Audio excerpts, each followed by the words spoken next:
ኢትዮጵያ በአፍሪካ ነጻ የንግድ ቀጠና ከሌሎች አፍሪካ ሀገራት ጋር ተባብራ ለመነገድና ለማደግ በያዝነው ዓመት መጀመሪያ ላይ ሸቀጦችን መለዋወጥ ጀምራለች። በእርግጥ የእስካሁኑ ሂደት በጅምር ደረጃ ላይ ያለና በውስን ሸቀጦች ላይ የተገደበ ነው። ለመሆኑ ኢትዮጵያ ከጎረቤቶቿ ጋርም ሆነ ከሌሎች የአፍሪካ ሀገራት ጋር ሸቀጦችን ለመለዋወጥ ድንበሮቿ ምን ያክል ምቹ ናቸው? በተለይ ያለመተማመን፣ ጥርጣሬ፣ የደህንነት ስጋት ባለበትና ጦርነቶችን ልምዱ ባደረገው የአፍሪካ ቀንድ ድንበርን ከፍቶ ለንግድ ምቹ ማድረግ ይቻል ይሆን? ከሆነስ እንዴት? የኢትዮጵያ የውጭ ጉዳይ ኢንስቲትዩት ይህን የተመለከተ ጥናት አድርጓል። አቶ ጃፈር በድሩ የኢንስቲትዩቱ ዋና ዳይሬክተር ናቸው። እሳቸው ከሌሎች የአፍሪካ ሀገራት አንጻር ሲታይ የኢትዮጵያ ድንበር ለንግድ ዝግ ከሚባሉት ውስጥ መሆኑን ያስረዳሉ። እንደ ኢትዮጵያ ዝግና ጥርቅም ያለ በከፍተኛ ሰራዊት የሚጠበቅ ያለ ፓስፖርት ማንም ማለፍ የማይችልበት ድንበር የለም ከሁሉም የአፍሪካ ሀገራት ጋር ሲነጻጸር። ኬንያ ብትሄድ ለኪሎሜትሮች ልትሄድ ትችላለህ፣ ማንም ሰው ፓስፖርት ሳይጠይቅ። ያም ማለት ምንድነው?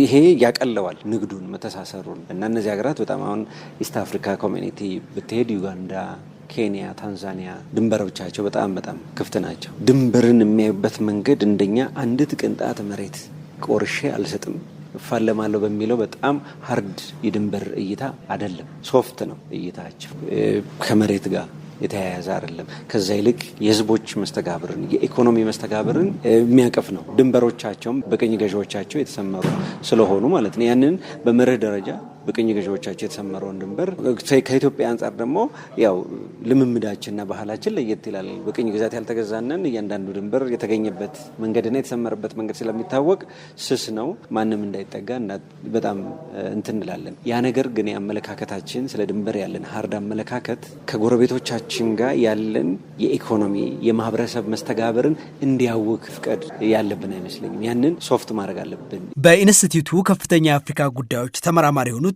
ዶክተር ግዛቸው አስራት በተለይ የቀንዱ ሀገራት የእርስ በርስ የንግድ ልውውጥ ዝቅተኛ ነው ይላሉ። እንደ ሀገር አብሮ ለመነገድ የሚያሰራ ሁኔታ አለ ለማለትም ከባድ መሆኑን ያስረዳሉ። ፕሮቴክቲቭ የሆነ ሴኩሪቲ ድሪቭን የሆነ ቦርደር እያወራህ ትሬድ ማውራት አይችልም። የሰዎችን እንቅስቃሴ ገድበህ ትሬድ ማድረግ አይችልም። ሸቀጡን ልከው ሰውዬው አይሄድም ያልከው አይነት አለ። ፕራክቲካሊ አሁን የአፍሪካ ነጻ ንግድ ችግር የገጠሙት በኢትዮጵያ ብቻ ሳይሆን እንደ አህጉር አፍሪካ ነጻ ንግድ ቀጠና አንዳንድ ሀገራት ለጉዱ ፍቃድ ሰጠውሃል ለምትልከው ፕሮዳክት ወይም ስጋ ሊሆን ይችላል፣ በቆሎ ሊሆን ይችላል፣ ስንዴ ሊሆን ይችላል። ሸቀጡ ፈቅደውልህ ነጋዴውን አልፈቀዱለትም።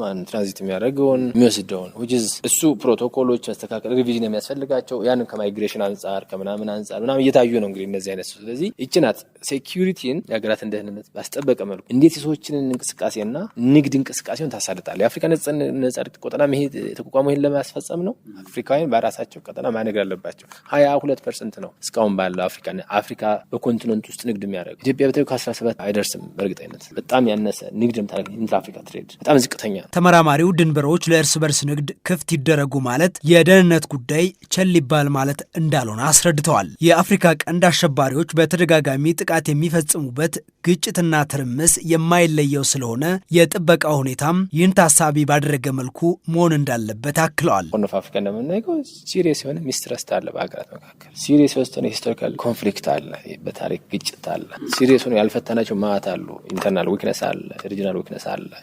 ፍራጃይል ስቴት ነው ያለው ሆርን ኦፍ አፍሪካ። ፖለቲካሊ ትራንዚሽኑ ያላለቀላቸው ሀገራት አሉ። ዲክታተር ገቨርንመንት ያሉበት ዲሞክራሲ እየሞከሩ ያካሄዱ እንደ ኬንያ እንደ ኢትዮጵያ ምናምን ሀገሮች ግን ስቲል ኮንሶሊዴት አድርጎ ዲሞክራቲክና ጉድ ገቨርናንስ ያልተፈጠረባቸው። ስለዚህ ቀጠናው በዚህ ዳይሜንሽን ውስጥ ነው የምናየው። ይሄ የሚፈጥረው ጫና ምናምን አለ፣ ግን ይሄንን የምትፈጥረው በመጠበቅ ነው ብዬ አላስብም። ዩ ሃቭ ቱ ትራይ ዮር ቤስት ሞር ኦር ለስ ለትሬድ ኦፕን የሆነ ክፍት የሆነ የሚመች ነገር ግን የሀገራትን ሴኩሪቲና ደህንነት አደጋ ላይ ያልጣለ የድንበር አስተዳደር ያስፈልገዋል። ምክንያቱም የአፍሪካ ሪያሊቲ ኢዝ ዲፍረንት ፍሮም ዘ አዘር ሪያሊቲስ። ማፕ ላይ የምታየው ሪያሊቲና ግራውንድ ሪያሊቲስ የተለያዩ ናቸው የሚል አንደርስታንዲንጎች በአፍሪካ ዩኒየንም አለ፣ የጋር ፍሬምወርክም አለ። ስለዚህ እንደዚህ አይነት አሰራሮችን መዘርጋት ለእነዚህ የሚሆኑ ኢንስቲቱሽናል አሬንጅመንቶችን ወይም ኮኦርዲኔሽኖችን ለማምጣት በኢትዮጵያ ብዙ የተሞከሩ ስራዎች እንዳሉ አይተናል። በአሳስመንታችንም የአፍሪካ ሀገራት በነጻ የንግድ ቀጠናው ማዕቀፍም ሆነ በሌሎች የንግድ ማዕቀፎች አብረው መነገድ ከቻሉ በመካከላቸው ያለውን የጥርጣሬና ለመተማመን ለመቀነስ እንደሚረዳቸው አቶ ጃፈር በድሩ አስረድተዋል። ስጋት ከማየት ወጥተን የልማት ምንጭ የብልጽግና በር አድርገን ማየት። ስለዚህ የምትለማበት የምትበለጽግበት ቀጠናን ታውቀዋለህ፣ ታምነዋለህ፣ ትወያያለህ፣ ታለመዋለህ፣ አብረህ ትሰራለህ ማለት ነው። ያንን መፍጠር አለመቻላችን የቀጠናዊ የሰላም ችግር ነው። ቅድም እንዳልከው ከውጭ ባዕዳን እየመጡ ብዙ የሚፈተፍቱበት እንዲሆን እያደረገ ያለው የቀጠናው ሀገራት የራሳቸውን እጣ ፈንታ በራሳቸው እንዳይወስኑ ያረጋቸው መተማመኑን መፍጠር ያልቻልነው